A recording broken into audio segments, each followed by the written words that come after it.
Hello दोस्तों, welcome to E exam alert transcription number 3 840 words. Get ready, start. I am thankful to you for having given me this opportunity long last to say a few words on the budget. Already much has been said, and I think the finance minister has come in for his share of congratulations as well as criticisms. So there is not very much to say, but I should like to say a few words.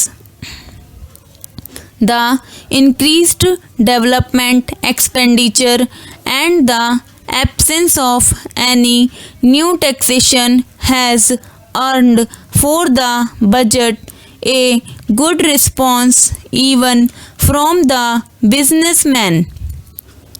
I especially welcome the relief given to the middle classes by raising the exemption limit of income tax in respect of personal income. No doubt this is some relief to the middle classes, but I would request the finance minister if he could to raise this exemption limit from rupees 4,000 to rupees 6,000, as that would give substantial relief to the middle classes. I am indeed glad that the Taxation Enquiry Commission has been appointed with Dr. John Mathai as the chairman, and I am sure that many of the vexed problems may be solved through this commission. At the same time, I would request the finance minister to put off the state duty bill for the present, since this enquiry commission has been appointed and they may go into this question, for I feel that it is not an opportune moment to put on more taxes on the people. Already, as Mr. Gadgil has pointed out, there are so many taxes on the people. The people are overburdened by taxes and they are just trying to recover their stability. So, in regard to estate duty, I would ask him to consider about it.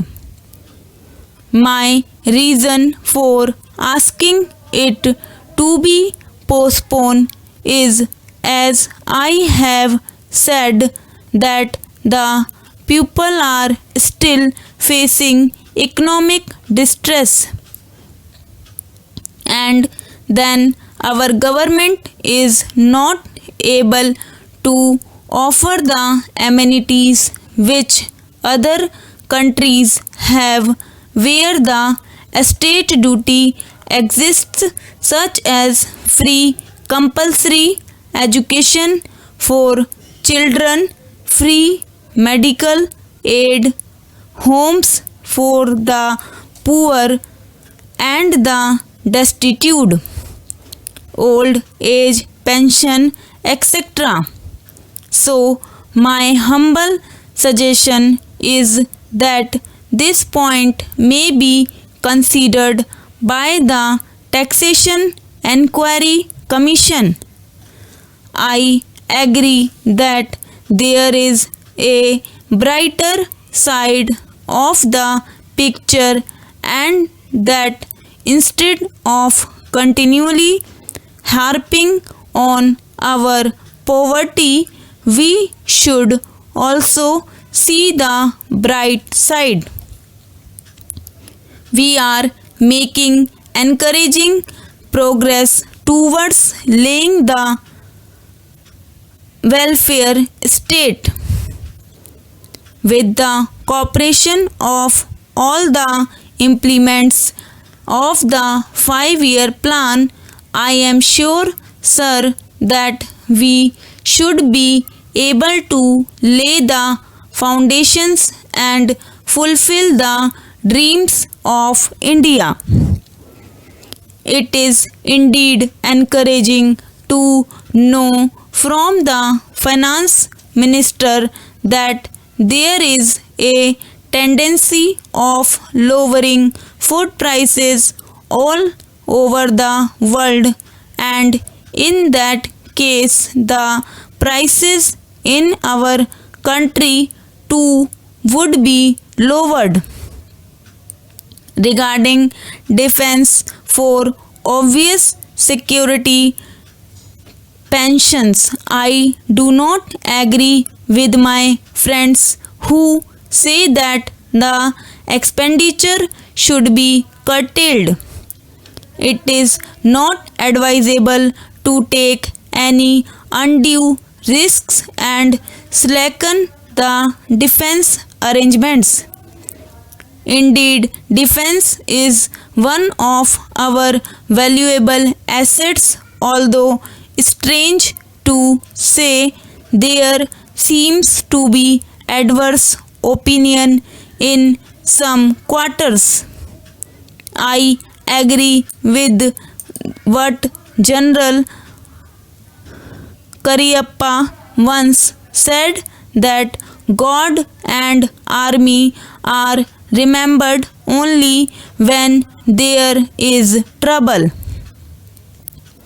The army consists of the most disciplined and loyal set of young men. It would not be proper to effect economy in the pay of these brave officers, as it would not be an incentive for the right type of young man to join the army, and it would become the effective and inefficient. I believe already officers who were drawing rupees 1400 as their pay are now getting only rupees 700 and about rupees 100 as allowance. That is, they are getting about half of what they were getting before. It is very hard for those officers on field duty to establish separate establishments for their families and for their children, and I would especially appeal to the finance minister to see that the family allowances may be restored to those officers who are on field duty. Economy in army could be affected in other ways. There is scope for more efficient operation of defense industry, which process seems slow, and by purchase policy of utilizing goods and stores indigenously manufactured, preference should be given to country made war materials such as could be produced here, and they would be cheaper than foreign made goods.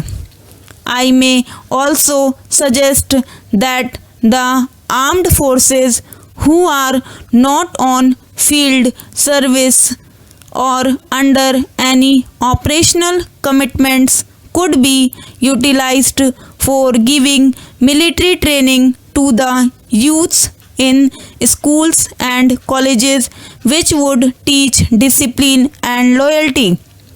The university authorities should make military training as part of their compulsory education, just as they have adopted social, domestic, and political sciences. The National Cadet Corps in already inculcating military training in some universities such as Bombay and Calcutta. But if military training is made compulsory for our university students, it will go a long way.